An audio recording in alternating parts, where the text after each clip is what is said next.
Welcome back to Hoops HD, everybody. It is Monday, Woohoo! January 22nd. It's time for our Hoops HD report. I'm your host, Chad Sherwood. We got John Titella, David Dormer to my sides, Joey Forza below me, John Salika, and who's been denied parole, David Griggs to his side. So if you're denied Damn parole, right I'm then here. Hell yeah, you how are got. you here if you were denied parole? Yeah, I got my ways. Anyhow, we've got a Well, the lot to thing get is, to. I'm supposed to be wearing an ankle bracelet. It just doesn't work. I don't have any ankles. Hell, I don't have any feet. Well, that is a problem. We have to talk to somebody about this. Anyhow, we've got a lot to get to, and I want to get right into the results of things that have been happening. You know what? Actually, before I do that, I almost forgot. I want to do something else before we get into the games here. Fine. We started this last week in our bracket rundown show, but let's keep going. We love doing these at the start of our shows. Let's do a little blind resume. Uh, and I've got two Okay. resumes up here that I'd like some comments on, and I'll admit that neither one of them is that great, but I kind of want your thoughts here. What do you like better, left or right, or are they both garbage? Uh, give everyone here Um. a couple seconds. Griggs, you're answering first. I'll let you go first, Okay. Well, they're without yet really guessing which team they are. But you okay. know, They're really similar. I mm, can't. I have a feeling they're from the same conference, but I don't know that for. They're not. No, not. They're okay. not from the same conference at all. The one on the right has 8 wins away from home, 4 true road wins, decent net. The that's I don't know. Yeah, assessing them, they're both kind of bad. Both got a bad. Okay, Taitel, what do you think, left or right? Who do you like better? I think I know the team on the right. I will not say it, but the reason I think I know them is for a couple of reasons. Number one, the luck is number one in the nation. I could have sworn we've mentioned that on Yeah, previous podcasts. we may have. Secondly, their non-conference strength of schedule is atrocious. Mhm. As far as the team on the left, they seem much better schedule, obviously.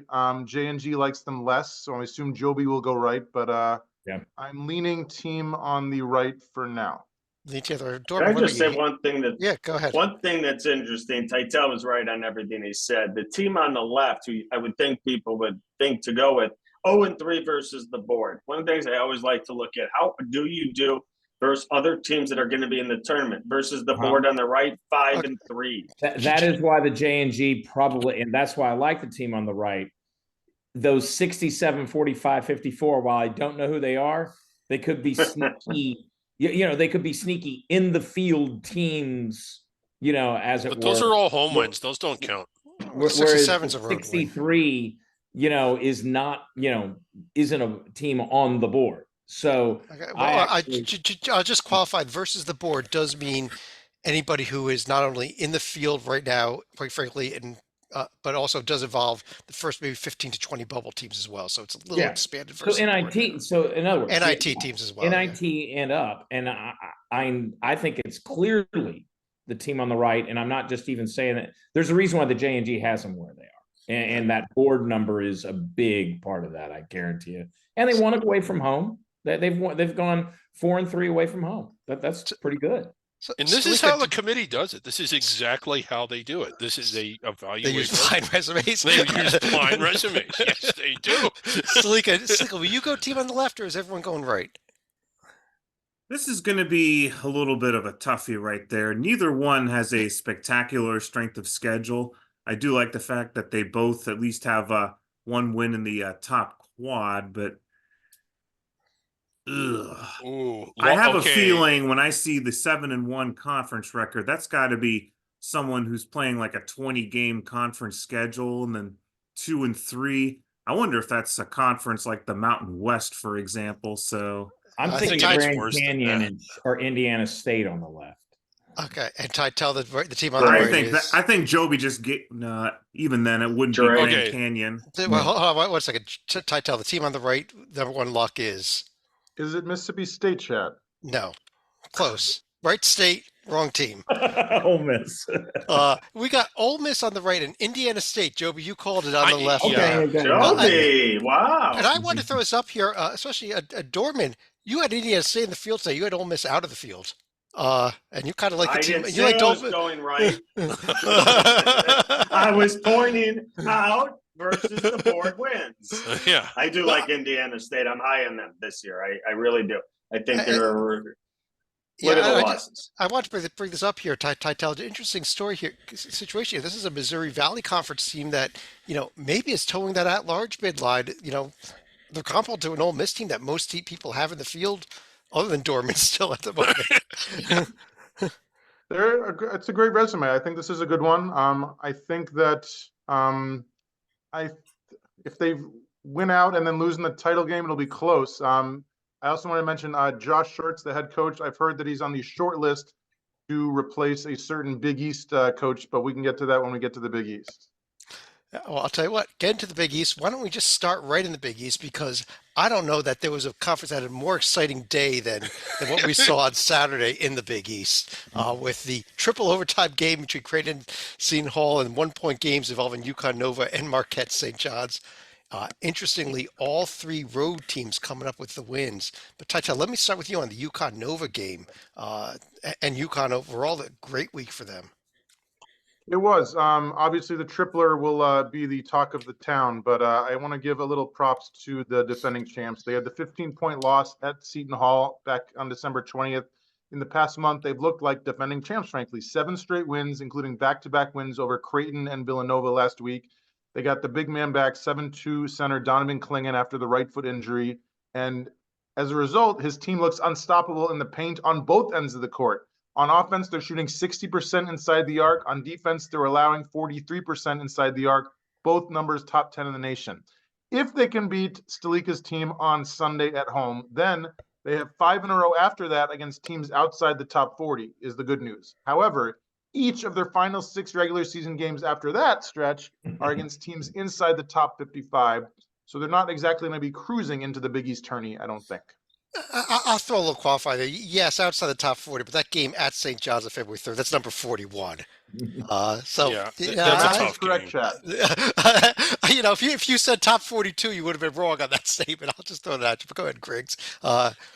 I don't know. I just need to thoughts see on it? more from. Is our buddy Zach Singer watching? Because if he is, I just want to say that I need to see a little more from Connecticut before I decide that they belong in the field. Joby, Creighton and Seton Hall had an amazing game also. I know you had thoughts on at least one, if not both those teams. Well, you know what?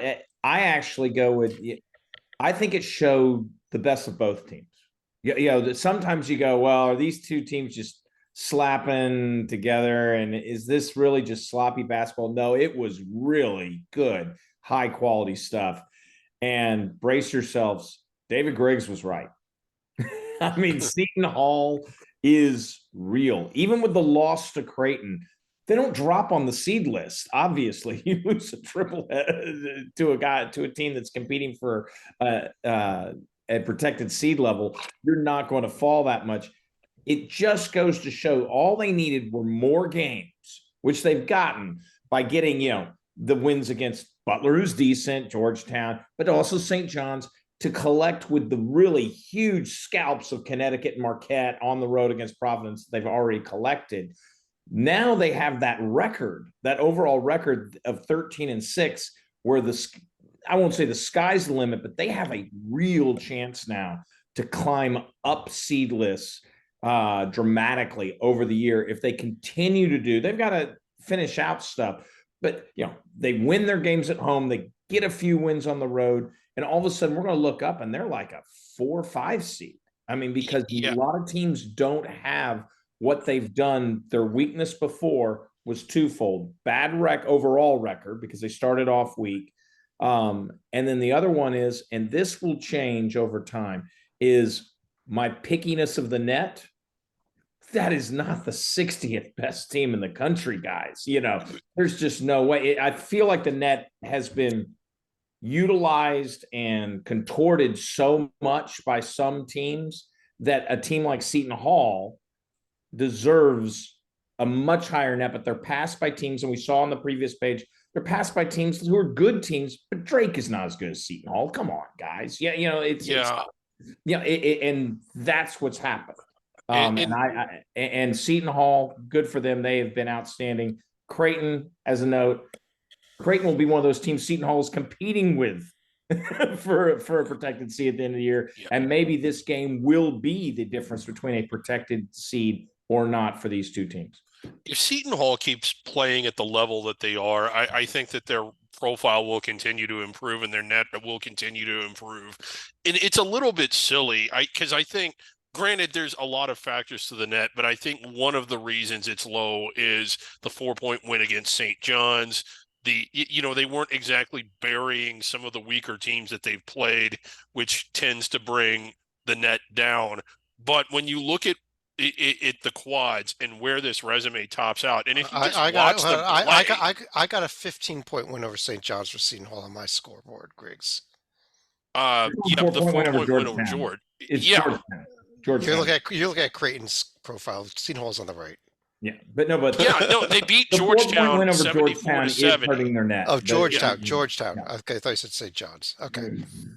Oh, I maybe think- if I did, but I didn't mean it. But Okay. I think they're going to win 3 of their next 4 games, and as they do, they might win all 4 of them. I think that net will continue to adjust. They got to win by a lot, and that's what. Yeah. Oh, you got to beat Georgetown by 50 at home, but I'm sorry, you beat Georgetown by 15. I'm perfectly happy with your performance. You shouldn't have to beat Georgetown by 30 to get a huge jump in the net. This team is playing to be good enough, and this team, that's the problem with the net is it's not following purely. It's turned into a power metric of point differential, which I think is, as our friend Ken Palm, when he was on our show, said, it does the difference between a 5-point win in Ken Palm for efficiency is greater for a team than a 1-point loss versus a 1-point win, because it's about efficiency of possessions. Sorry, if you cross over into a win versus a loss, I think there needs to be a bonus in a formula, and there's not, and that's a problem. Okay. We do need to move on here. We're going to do a whole entire show at Seton Hall, and while Pirates fans will love us, Dorman, Marquette fans will not love us. But how about Marquette with that road win at the Johnnies? Another really good game this weekend.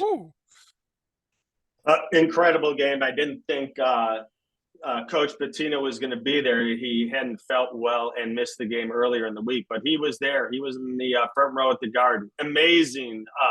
A great game. Another high level, big time offense, big time defense.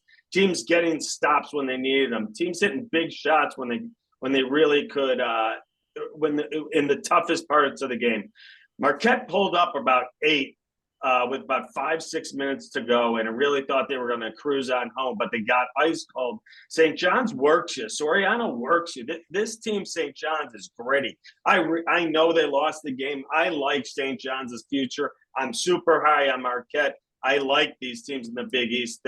Throwing Creighton, I think you got Final Four contenders all over. Yeah, and we got to mention one other team, Sleek. I'm going to give you a shout out here. Your Xavier Musketeers are now won 3 in a row.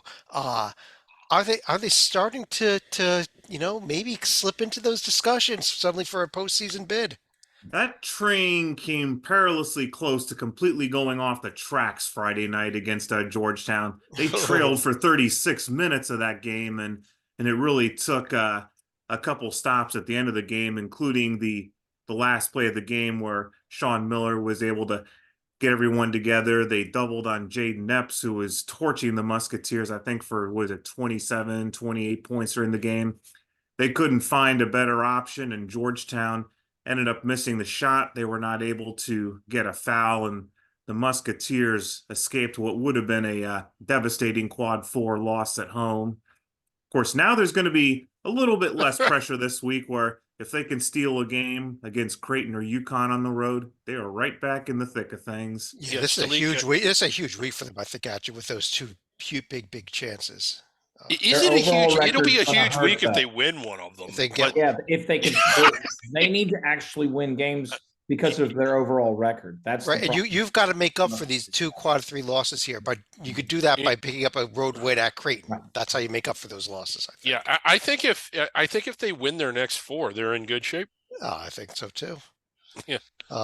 Let's one other piece of news out of the Big East over at DePaul, 0-7, 3-15 overall. Tony Stubblefield was fired today.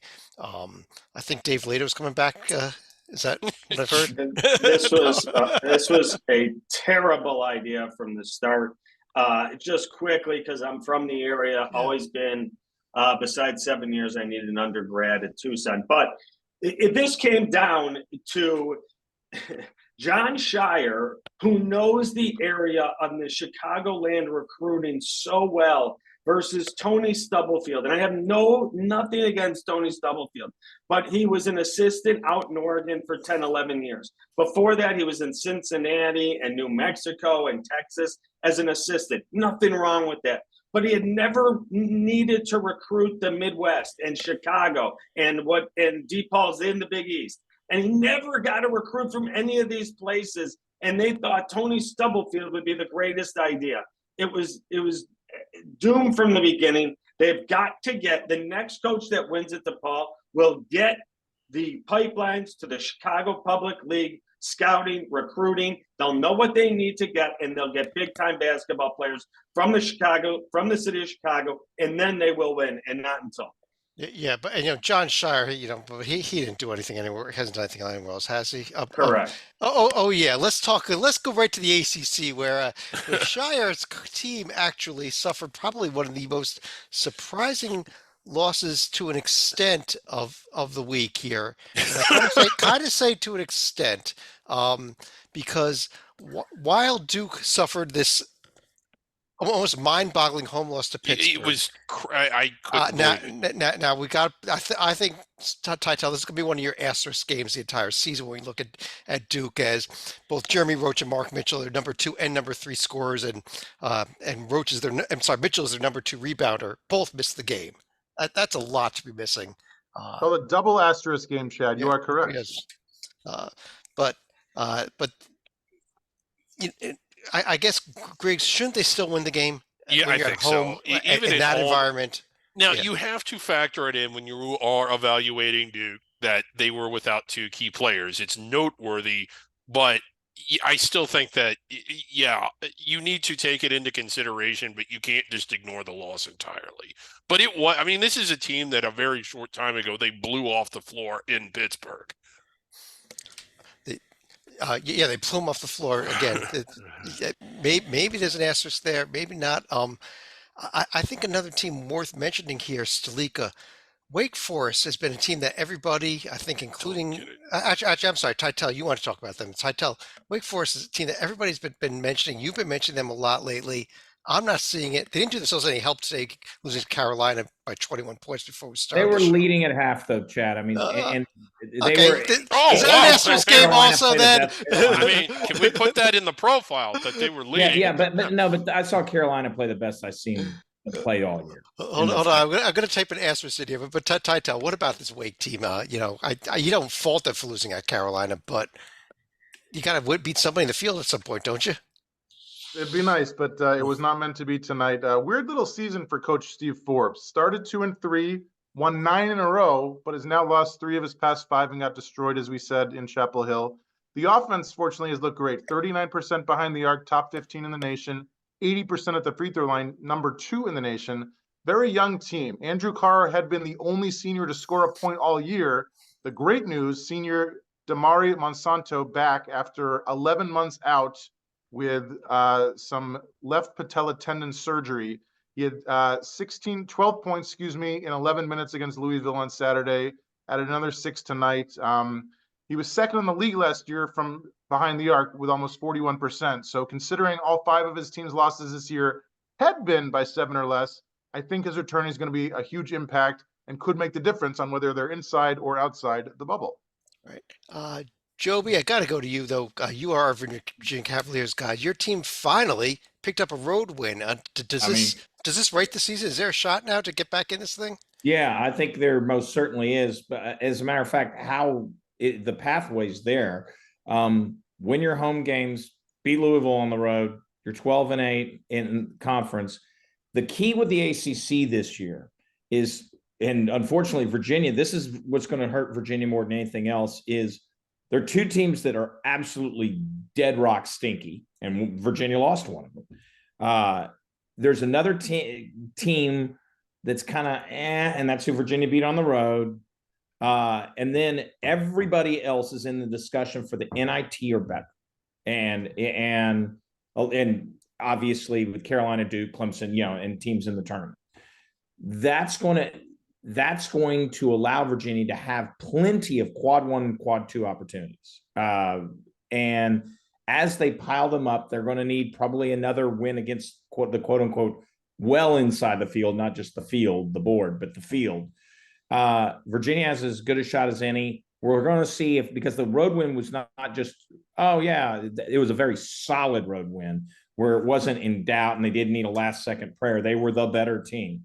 We're going to see if that Virginia team with Minor, now that Minor, who when he came in from Merrimack, was going to be the Gardner replacement, big tough guy in the middle, and he didn't learn the defense. He's now started 2 straight games. What has Virginia done? They've looked really good in 2 straight games. Not saying they're a tournament team, destined to be a tournament team, because there's a lot of pitfalls in the ACC this year. But with Jordan Minor and Harris, Titel's friend from Georgetown, Mr. Devontae Harris, coming back, all of a sudden now the roster's back full, and it's looked good in the 2 games where they've been back. Yeah. Another team, Dorman. Let me ask you about it, because I discussed them in response to your bracket you posted this morning or this afternoon. Virginia Tech. Is this team starting to get pretty interesting at this point, coming off that win at NC State, that giving them their first true road win now? Yes, but that's based on that's based on me saying that, I love NC State, which I really don't love NC State. So I think it's another marginal average in ACC conference play win. I'm just not overexcited about any of these teams in the middle of this ACC. And this is going to drive Joe B crazy. Is it possible this is Duke, Carolina, and maybe one more? Like, this ACC. I think Clemson's still up there. We can't forget about that. I think they're on a free fall, but okay. They are. Well, the free fall is south of that. Miami's beyond a free fall. Miami has fallen into the Atlantic Ocean. The city isn't even there. I checked. Between them and FAU, there's just nothing there. Clemson has the Alabama and the TCU wins, I think, which are going to prop them up for a little while longer than a few others. But Salika, your thoughts on this entire ACC? Maybe he's right. Maybe we're looking at a conference where that fills out 3/4 of the NIT, but that's it. I've warned about a month ago, Syracuse is a team that could be crashing the party right here. They're coming off the double-digit win at Pittsburgh, and lo and behold, guess who hit a game-winning 3 at the buzzer against the Canes? That's right, the Orange. So, I mean, they're at least above 500 in the ACC, which is not going to mean as much anymore. And you look at their schedule, it's actually going to be pretty manageable for about 6 games until Carolina visits the JMA Dome on the 13th of February. We'll have to see what their record is coming into that one. I agree strongly with Stalika. Mintz has been playing great. Starling's outstanding. The shot, and remember, they just won at Pitt. Somebody else lost to Pitt at their place who's pretty good. So, and I strongly disagree with hey, I'm the ACC guy, of course. You finish above 500, at least 2 games above 500, you've piled up a lot of quad 1 and quad 2 wins. You say, it's all NIT teams and stuff. No, you all of a sudden have posted yourself above the line with that looks very good on a resume. And somebody's going to pop out. I'm not saying they all make it. What I'm saying is somebody's going to pop out at 12-8, 13-7, and that team is going to be in the field. As long as they have other field wins. Virginia Tech has that other field win. Virginia has that other field win. Where's Syracuse's other field win? That's my problem. They've been nobody. They could win their next 5 in a row and still haven't beat anybody that's in the field. No, Syracuse, Oregon's same thing. Oregon's in the field right now. Well, they are. Or maybe. See, Joby, NC State, Florida State, all 5-2 in the ACC, and there's not much meat on those resumes. They're just, and I understand you're going to compile more wins against the middle of the ACC. It's just like at some point you got to beat someone. Yeah, Are you but 10 saying and 10's you not saying going to do it. plant-based meat is not meat? Yeah. 10 No, and you Dorman, I need. agree that 10 and 10's not going to do it. Whereas it Right. might have in years past in the ACC. I'm saying there will be people just by mere fact. You're not going to have 8 teams at 10 and 10. You're going to have some teams at 12 and 8, 13 and 7. Those teams are going to be in the field. Okay, let's keep things rolling here. agree. There is the upcoming schedule in the ACC, but let's roll things over. Heck, we talked about Oregon. Oh, Clemson and Duke, big game. Yeah. Clemson. Yeah, Yes, it is. Clemson Duke game is probably the best game on that list there. Actually, Florida State coming on strong, playing a little bit Yeah. better now. a little bit. Yeah. Let's jump over to the Pac-12. We were talking about Oregon, and Oregon. You know, they had the 0-2 week, and that's why I'm a little bit hesitant on them, Oof. Joby. But Salika, let me start with you on this Oregon team first of all. You know, where is this team after that? After they get swept on that mountain road trip, they're, you know, excusable losses, but you got to start winning some games somewhere again against teams that are going to be in the field. Well, when you're a team on the bubble, yes, winning either at Colorado or Utah would have gone a long way. They ended up getting neither. And frankly, after what happened over the weekend, I'm really not sure that Washington State is going to be making the tournament. And that's probably the best win they have at this point. Yeah, Washington State with a very, very bad loss at Cal this weekend. Oh. But Because we hyped them up last week. Yeah. Dorman, team the that had Stanford that nice show. bounce back week was your Arizona Wildcats. At least they had a 2-0 week On the court, yes.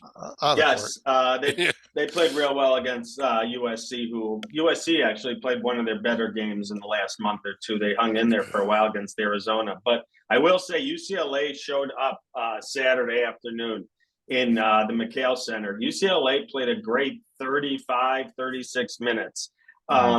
Coach Cronin made a horrible mistake. He was up 4. Everything was going against them. The lead had come down from 18 or whatever. They're up 4. Everything's coming apart, and he gets a technical at one of the worst times. I am shocked he would get a technical. Yeah, like you're going. like, this I can't believe.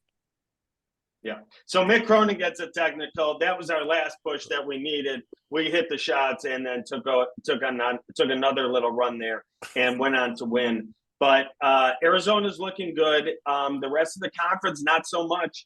I know you're saying not so. Tell.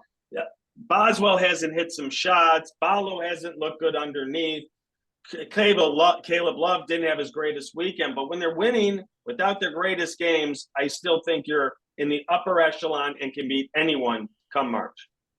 The rest of the conference, big trouble. Colorado and Utah on the move up. The rest of it, very weak.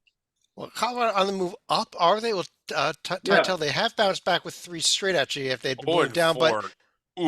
but I'm still looking for, as has been the theme tonight, I think, where are your wins against solid tournament teams? Not there, and the bad news has been their inconsistency. 6-0 in December, swept the Washington Schools, which is obviously not tourney caliber. Then they dropped 3 in a row, including by 47 in Tucson, but they have won 3 in a row, including a pair of 15-plus point wins over the Oregon Schools. Good news, finally getting healthy. Their point guard, KJ Simpson, he's the only guy in the roster who's started all 19 games. And the McDonald's All-American, Cody Williams from Gilbert, Arizona, finally healthy, still looking like a lottery pick.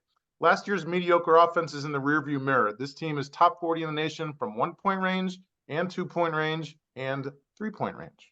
Is it concerning? Going back to that profile, I just think they're kind of home court heroes. They're 12-0 at home, 0-4 on the road, and some of those road losses, Arizona, Colorado State, understandable.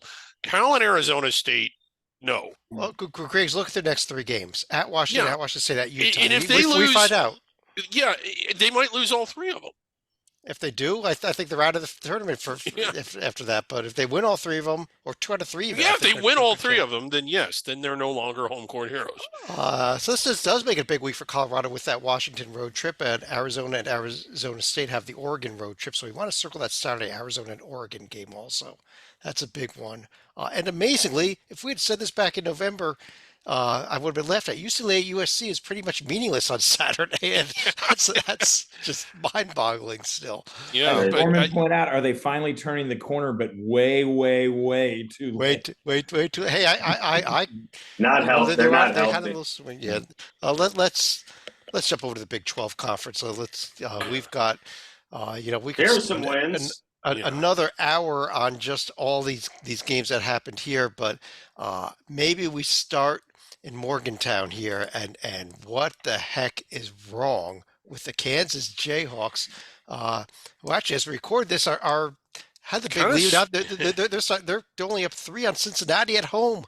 and with their still up 3. Okay. Griggs, what is wrong with Kansas now? I mean, they only have 3 losses, but 2 of the 3 are real head scratchers. Yeah, UCF is playing a little bit better. That is don't get me twisted. Like when you're talking about a team that's got its sights set on the one line, you got to win that game, or you got to win it at least most of the time. But that is what you would call a one-strike toe stub. But under no circumstances should you be losing to West Virginia. And when you look at how they've been playing, like sweating out TCU at home, going to Indiana, who I think we all think is an NIT team if they're even that good, and barely winning that game.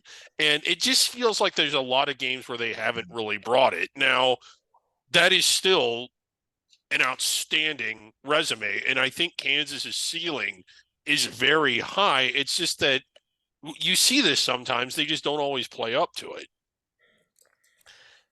They don't. And Joby, what about the team they're playing right now? What about the Bearcats? Yeah, well, and the Bearcats are the perfect example, in my opinion, of the perils of the Big 12 to a degree. So Cincinnati out of conference, they tore it up, and they got some nice wins. And they all of a sudden got a scalp inside the Big 12. But I fear for them long term. Right now, they're in the tournament. Like if we held the selection Sunday, I'm extremely confident they're being selected if it were held today. I mean, 10 seed, 11 seed, that range, but I think that they would be in. Joby, go ahead. Well, I got to point something out that you are always very quick to point out, and that is the strength of schedule put them in a situation to where there's more pressure on them in the Big 12, because if they're on the bubble with that, they're not getting selected. Exactly. Excellent point, Greg. I do agree with you 100%.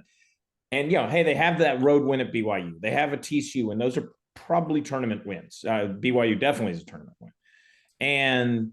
But the 2-3 record, just looking at that schedule, Central Florida, West Virginia, but I think that it will start to weigh on a team like Cincinnati. If all of a sudden they find themselves 4, 5, 6 games below 500 in the Big 12 because of that strength of schedule, all of a sudden they didn't get the scalps out of conference.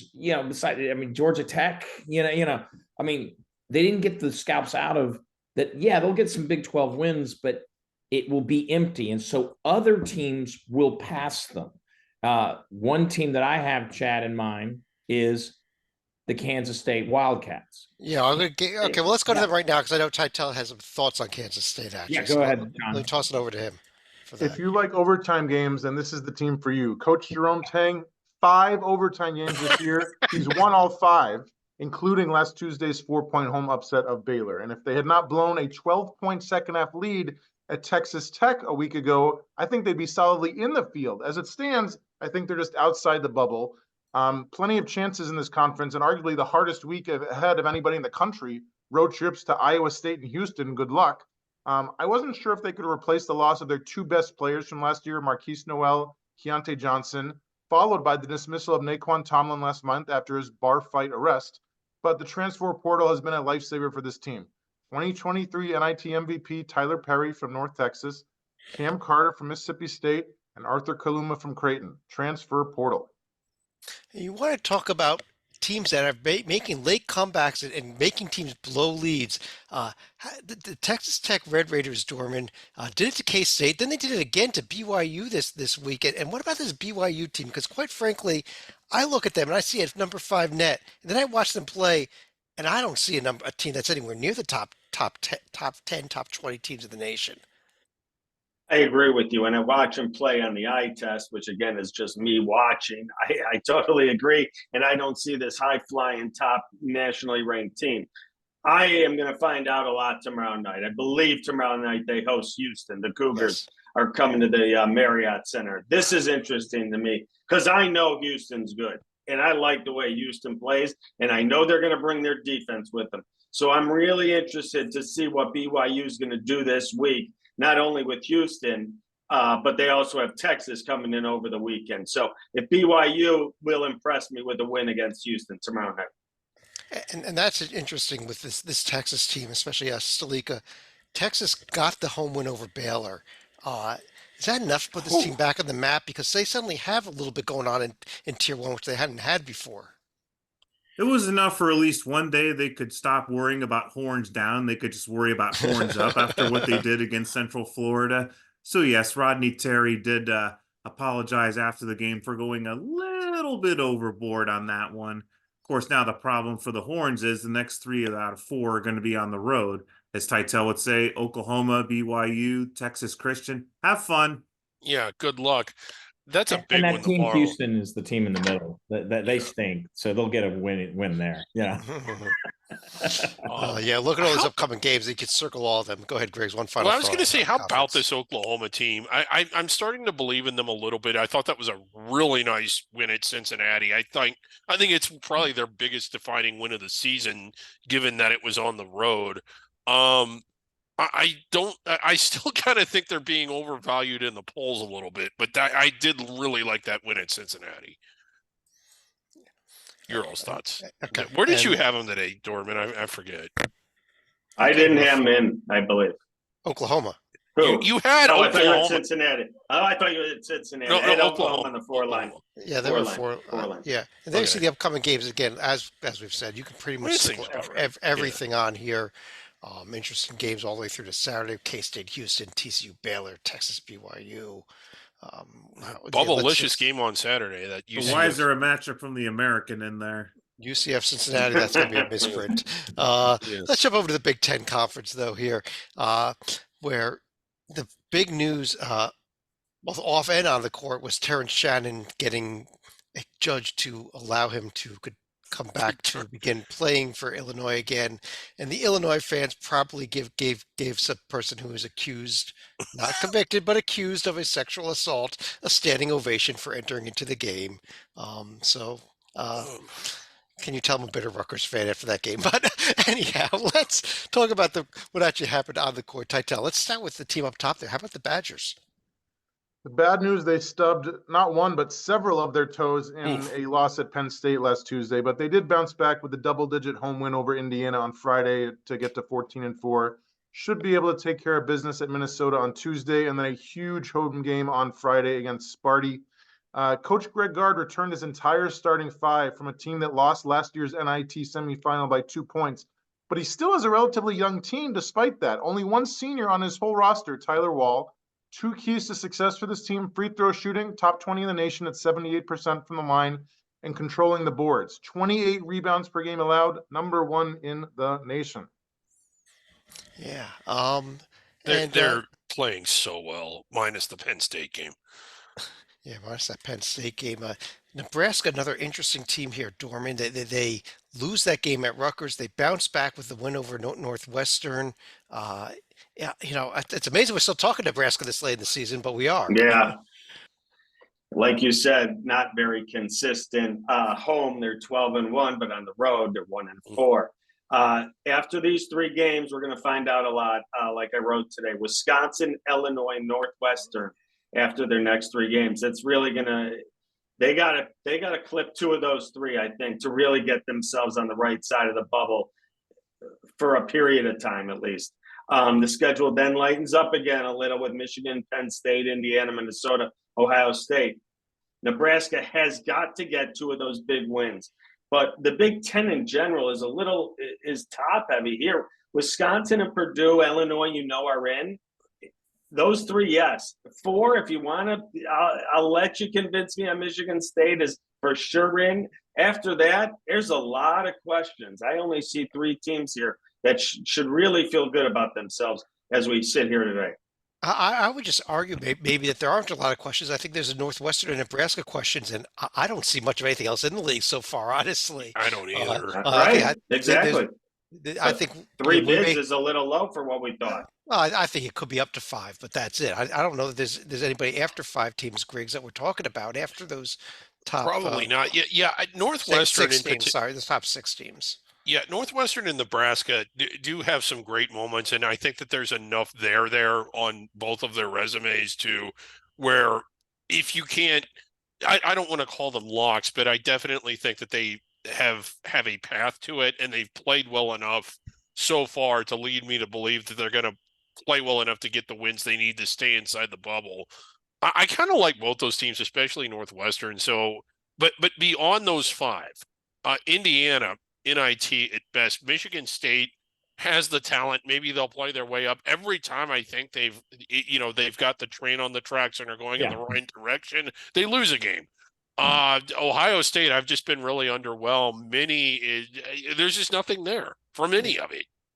And here's the upcoming schedule. I think we've got a couple of interesting games. Illinois Northwestern on Wednesday, Michigan State, Wisconsin on Friday, both really good games. Of course, Sunday, Purdue at Rutgers. And we all know the truth about the state of Indiana, including Purdue.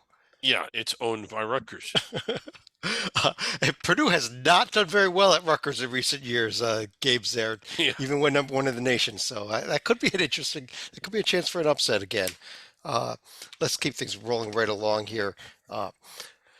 Joby, over in the SEC here, we've got Auburn sitting there at the top of the conference, suddenly at 5-0 after they picked up a 2-0 week with including a completely demolishing Ole Miss, who we looked at the beginning of the show on Saturday. You like that Auburn has actually developed a very haughty overall record. That you go, okay, is it real or not? The Ole Miss win aside, and I do think Ole Miss is clearly in the field as we had from our blind resume. A&M's a good win, but they haven't. Is this Auburn team good or not? We still don't know. Most mock, like Dorman, where'd you have them? A three line? The three line? Auburn? Yeah. 3 or 4 line? Yeah, definitely 3. Yeah, exactly. Closer to 3 that's than that's where the J&G has them, as you can see with the 9. Titel, I know you have them pretty high on the last round, the 3. Okay, the overall record has it, but show me the money, as Tom Cruise would have said. Well, it's not Joey, there, and it might be there because I think they're a good team. It could be a week from now. We are like, yeah. This is a 1 or a 2 seeded team. If they win the next 2, but that Alabama atmosphere. And if they lose both those games, we go, was Auburn really that good? Right. Yeah. So the reason why I point to Auburn is because we don't know a lot about them, even though they're leading the league. and so we're going to see a lot over the year. It also shows that the bottom half of the SEC, as opposed to the ACC and even the Big Ten, who we just have ragged on, wow, that bottom half of the SEC is weak.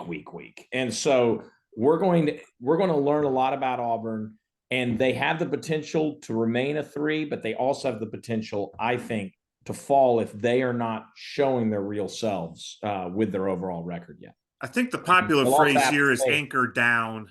Yeah, that's Vanderbilt, and they have done that. They have anchored themselves down. Okay, Titel. Auburn may be 5-0, but I don't think they're the best team in the league. I know the team you want to discuss is the team that I would argue is the best, and that's the Volunteers.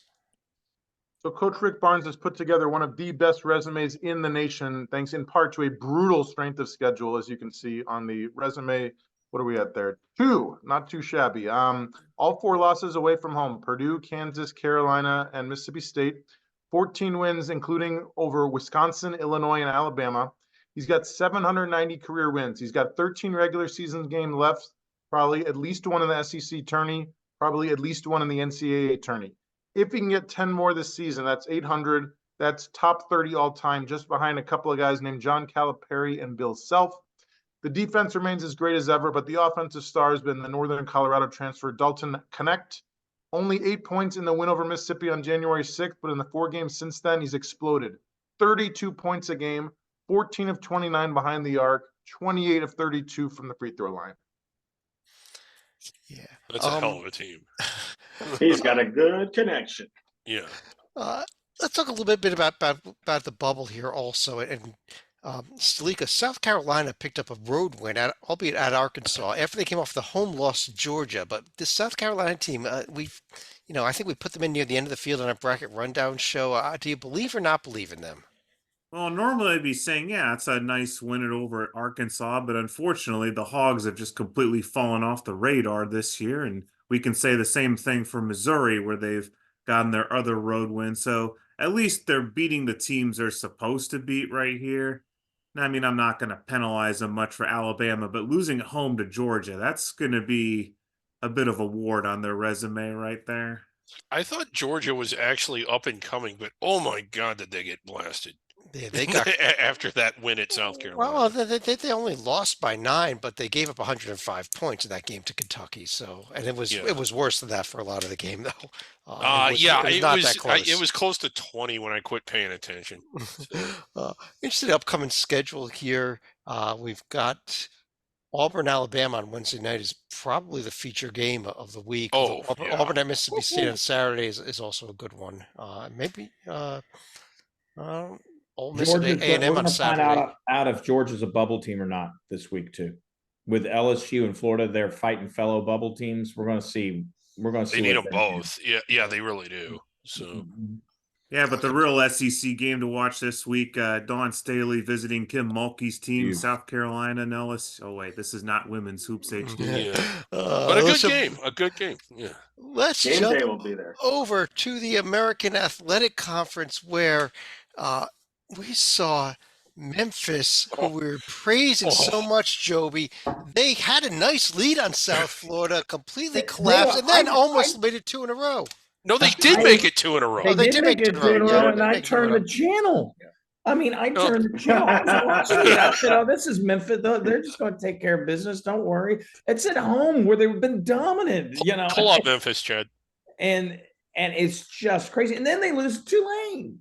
I don't care. Tulane's not that good. They're not. South Florida's not that good. Memphis out of conference with their, you see it. A&M, Clemson, Virginia, and Michigan hasn't been, and Missouri haven't been what they are, but they are major teams. And you lose to Ole Miss and Villanova, no big deal. And then what's happened here, Titel? Are there injuries that I'm not seeing? Because you're great at tracking. Is the third string point guard not practicing effectively? Okay, Joby, let's Titel first. Okay, yeah. I would guess that any team that beats Arizona has a target on their back all season long. They're certainly not good losses when you're talking tier 3, tier 4. Tier 2 loss at a Charlotte team that's 5-1 in conference is nothing to sneeze about. I think it's just that they're the hunted, not the hunter this year. Well, when you look at Memphis, the 2-point win over Clemson. Clemson's actually pretty good, but overtime at VCU and a very close game against a Michigan team that's bad. And, Arkansas, who's not good. And then a 4-point win at Tulsa, who's bad. I mean, and then a 2-point win against Vanderbilt, who's exceptionally bad. And then overtime against the Roadrunners, who are bad. Memphis has been playing with fire all year long, and I don't think anything has really changed or that's different about them other than it caught up to them this week. And let me, that was one of the things we were talking about, was that net being so high because they were playing with fire a lot here. And the other team, Dorman, is FAU. I think Titel mentioned them briefly here on the right. They also played around with San Antonio this week, needing overtime to beat them. San Antonio, maybe they should have swept these two teams. Literally, and they came all the way back and then fell back down like 6 with a few minutes to go. Florida Atlantic, and I've seen them live a few times, once this season. I was really impressed. They played great, but they just they let these less experienced, less talented teams just hang around. I thought Dusty May was a really good coach, but he doesn't seem to have them like focused and motivated. And like I thought this team was really good. Now saying that, and this, I know Memphis is in the discussion. If Memphis would have beat Florida Atlantic last year in the tournament, maybe Memphis goes on that crazy run. So I don't really want to knock either of them right now, but because Memphis last week I had as a protected seed, but they need to really start handling their business. And I'd like to see a fantastic game between the two of them, but they need to start running this conference like the talent they have. Yeah, let's talk about one other team here, Titel on the left. I'm going up Charlotte. Uh, it's a team you want to discuss a little bit here. 5 in a row now. Double-digit loss at SMU to start conference play. 5 wins since then, including home wins over the mighty FAU as well as North Texas. 12 games left in the regular season. Only one of them is against a top 100 team at Memphis on February 21st. 4 of first-year coach Aaron Fern's 7 losses were by 8 points or less. Hopefully, he can start winning some close games if his opponents ever stop making 75% of their free throws. Their best player, junior forward Igor Milicic Jr., who, as Joby can tell you, transferred a couple of years ago from University of Virginia. Thank you. Stalika, real quickly, one last team here. When you look at the Nets, you may look at this quickly and say, oh, we've got 3 teams we're talking about because there's SMU at 32 in the net. How fake is this? Fake. I mean, they have one win against the top 2 tiers, and that's going to be Florida State. Okay, that'll be a nice warm up when they go into the ACC next year. And even when you get into the 3rd tier, it's like, okay, Charlotte, a win at Murray. Come on, They did something Kansas couldn't do. I mean, they've figured out like the Missouri Valley did back with the RPI around 2006. They've hacked the net and have learned how to game it to perfection. But unfortunately, that's something the committee is going to see right away. And I don't think they even garner a serious discussion until they're able to beat teams like North Texas, FAU, or Memphis. Yeah, and it's kind of funny when you see a high net, you say, oh, they must have some great predictive metrics. Their predictive metrics aren't that special. Torvik has them at 79. And their resume based are all in the 70s. Yeah, so the net is a real outlier on this team for some reason. But let's take a quick look at the upcoming schedule here in the American. FAU is going to be at Rice and then hosting North Texas. While Memphis, boy, are those going to be a couple of great games because Memphis, it always is whenever FAU plays. Yeah, Memphis is going to be at UAB. But let's roll right over, Joey, to your favorite conference, the Mountain West. We've got to do it here, and I got to say here, Dorman, I think you left one of them out, but I think there's starting to be a 6-bit argument here for this conference, is there not? Absolutely. This is getting really, really interesting. The top 5 there, I think, are as of right today are in. And I was so close. I believe Nevada is the one you're talking about that just missed. They're close. They're tight. Three-game losing streak for them. That's their problem. Yeah, Steve Alford. Yeah, this team got a little cold here as of late. But the resume is solid. The one loss at Wyoming, it's a conference. It's a road loss. I can look past it. Everything else is fine. But Colorado State coming into their place, and then they're going to the pit. This is a huge 2-game set for Alfred's club here. Serve at home, beat the Rams, and then go do something in the pit that no one else really has been able to do this year, and you're back on the right side of the bubble. Yeah, New Mexico is playing so well right now. Yeah, Greg's just a week ago, I was looking at New Mexico as the team out and Nevada the team in, but I think that's switched here the way that New Mexico's playing. Yeah, and I mean, it isn't just that they beat San Diego State and Utah State, it's that they blew them into the sun. And I don't want to get too carried away with the win at Air Force, but I mean, that can be a tricky place to go and play. They're hard to scout. Sometimes winning there on the road, it seems like we've seen some dog fights up there, and even AFA pull off some upsets. They went in and blew them out, and they blew them out the way that a top 25 team should blow a team like Air Force out. Now, again, this week they've got probably the toughest test of the season. They're going up against 10 Miles if they lose. Okay. They better win that game. My problem here is that this conference has built 4 teams in the top 30 of the net that aren't top 30 teams. And the conference has 2 Creighton wins and a TCU win. They're doing it against each other and a bunch of teams that aren't getting considered for at-large bids. It's maybe St. Mary's, it's starting to get to that point. but they just aren't. And remember, Gonzaga's not being considered anymore. So I want to hear, San Diego State beat the 30th ranked team in the country. No, they didn't. They beat the 60th or 70th ranked team in the country. It builds on itself. The committee looks through that. What's going to happen now? I do think they're going to get 4, maybe 5 bids. And it'll be a situation where Nevada steals a bid from a Rutgers, like it was last year. Well, it won't be for History will repeat itself. Real quick, one of the team here, Titel. Let me ask you about this Boise State team I pull up on the left here. Like this team is really coming on also, and I think 2 weeks ago we weren't talking them very serious, but now you look at it, 4 quad, 1 win, 6 in the top 2 tiers. I'm a believer. I have them as a number 11 in my latest bracket. I think that all the metrics look great. J&G has them like hovering just above 50, but obviously plenty of chances to improve with all these top 50, if not top 25 games on their schedule. Yeah. I like Leon Rice. I like Dagenhart. I'm a believer. This week, once again, very strange to say, but there's a lot of games to pay attention to in this conference. Colorado State at Nevada on Wednesday, Utah State at Boise State. That's a big win. And of course, Colorado State, Wyoming on Saturday. That's a front range game. Yeah, the big front range game. I mean, that's the one. But Nevada, Sunday, Nevada, New Mexico. Yeah. Yep. Right. And San Jose State making a run for the bubble here.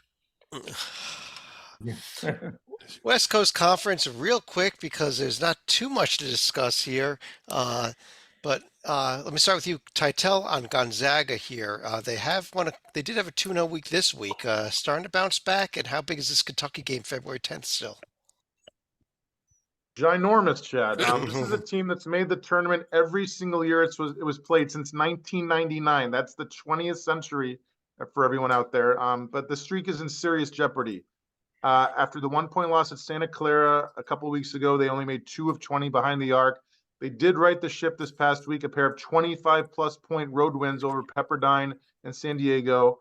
Home game on Thursday against San Francisco is bordering on a must-win game, which I never thought I'd say. Offense is still solid, 86 points a game, number 9 in the nation. 3-point shooting is one of the biggest problems. Last year, top 25 in the nation. This year, outside the top 200. Ooh, wow. Ooh, I did not know that. Yeah. Of course, the other team to discuss here is St. Mary's at Dorman. I know you had them in the field by a couple seed lines in your field today. The Gales team red hot with 6 wins in a row, but can we completely ignore what happened back in November and December? No, we cannot, because I was red hot. I was super high on them coming into this season, and about 4 weeks in, I'm like, this team has no chance. And all of a sudden, they're really putting it together lately. But no, we do not forget they lost to Utah. They lost to Xavier. They had some really bad losses to Missouri State and teams, but they've turned this around. Randy Bennett can flat out coach. He really is great with personnel. He's got a rotation now, about 7-8 guys that he's really good with and really are starting to gel together. But this is a tough conference here. St. Mary's is going to be there. Gonzaga's not going away. San Francisco really impresses me. I love that program. And Santa Clara is playing great ball, and Herb Sendek knows what he's doing. This is going to be a terrific conference tournament, which hasn't been the case in years, because even when St. Mary's was in the mix of playing with Gonzaga, they were both already going to be in anyway. This year, those 4 teams won't be in necessarily come Las Vegas time, and this is going to be great. I swear, one thing that's going to baffle me all year long, how did Xavier hold St. Mary's to 49 but give up over 90 to Georgetown? One of the things... Hey, John, I'll give John a quick answer. Check out the Ken Palm tempo.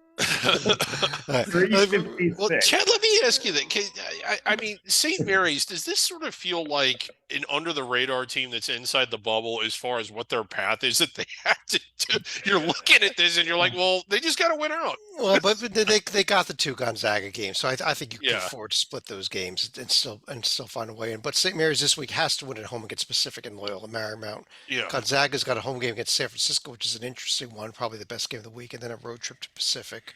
One more conference to hit, though, And of There's course, a team to discuss here. yeah. Let's start talking about them. Oh, jeez. I think we're Stalika, going I to be hate you. hearing this all season long. I hate. Okay, please Stalika, stop. the Dayton Please stop. Flyers. Please stop. They win. They win the Arch Baron Cup on Tuesday, followed up with a dominating win over Rhode Island. So Stalika, this team's looking damn good right now, aren't they?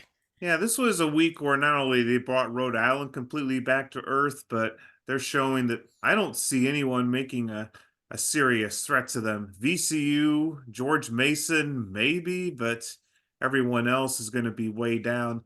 Yes, they still have the game at St. Joe's, but unfortunately, the Hawks have had their wings clipped in recent weeks. Yeah, I don't think up that's to the toughest 16 test anymore at all. Yeah, I go back to the profile chat. Up to 16 and 17 in the rankings. It would not. I think just law of averages, they might stub their toes against someone between now and the end. But this is probably a situation where a team is going to get ranked in the top 10 just because largely due how the rankings work. They'll just kind of incrementally move up as the teams ahead of them lose. I guess my question is, and I know we spend a lot of time talking about profiles, and as we should, and metrics, and just how good is this team? Because other than the game against Houston, they didn't really take on a heavyweight. They didn't take on cupcakes either, but just how good are they? They beat Cincinnati 82-68. They beat St. John's. Those were You think neutral they're good? wins. I Yeah. think they are good. Holmes is the real deal. He's really good. Yeah. And Dayton has a chance. If that now, it's a big if. I agree. Like an at St. Joe's, at VCU, those are. How about next weekend at Richmond, who's also undefeated in the Right. conference? Yeah, Very Richmond's playing really well. Just picked up 2 road wins this But week. Let's if- Yeah, the thing there. about the Spiders, they're hard to play against. They really are. I mean, those style of play. But I guess my overall, what is the shelf life of this team? Now, when they had Obi Toppin, they had the win against Kansas. They didn't beat Kansas, but they had played lights out against some really highly ranked teams, and we knew that team was good. Everybody did. I guess my question is, how good is this team? Now, I certainly think they're an NCAA tournament team. I certainly think they're in the top half of the bracket. Is this a second weekend team? Is this a Final Four team? They will be seated as such if, and that was my point. Is it a top 10 team? If they make the run and don't stub their toe, they're on the 2 line. You think they're going to get 2 line? They might get, but they are going to get a ranking that will allow them to make the second weekend. I truly believe. I mean, if you're on the 2 line, you beat your 15, you beat your 7, which I think they beat a 7 seed. So yeah, I think they're that good. They lose once to one of those games that we mentioned, but then win out. I think they're still on the 3 line. I think they're a protected seed still. Really? Okay. Yes. I think they can afford 1 loss because the other losses are at Northwestern, which I think is a tournament team at the end of the day, and Houston, which, is a number one ranked. Yeah. And they kind of accounted for themselves okay in that Houston game. And it was early in the year. I don't think they were playing as well then as they typically do now. It's just, I don't know. That's my question. I just don't have a sense just how good are they. I think they're going to be ranked in the top 10. I question if they're actually one of the 10 best teams, but they're good. I'm not knocking the Flyers. That's not the point. I just wonder how good is this team really? Their week this week, they're at LaSalle and at Richmond, like I mentioned. Titel, a few thoughts on another team in this conference, maybe. How about the 3rd place team there, Loyola Chicago? Thought they were toast after the road losses last month at Tulsa and South Florida, but just like Sister Jean, this team will just not die. They've gone 7-1 since then. That was rough. I'm not ready to put them in the tourney anytime soon, but their 12 remaining games are 1 at home against Dayton and 11 others against teams outside the top 75. So I think they got a legit shot of being a top 4 seed in the A10 tourney. Okay. He's been interior defense. 42% allowed inside the arc is number 2 in the nation, sandwiched in between a couple of teams you might have heard of named Houston and Auburn. All right. Rest of the upcoming schedules on the screen there. We already mentioned the two key games. Loyola, as you just mentioned, they're going to be at VCU, and that's their only game actually technically for these next 7 days. But on that note, let's go right over to final thoughts. And actually, Titel, I'm going to start with you on final thoughts because you're going to need the screen share for this.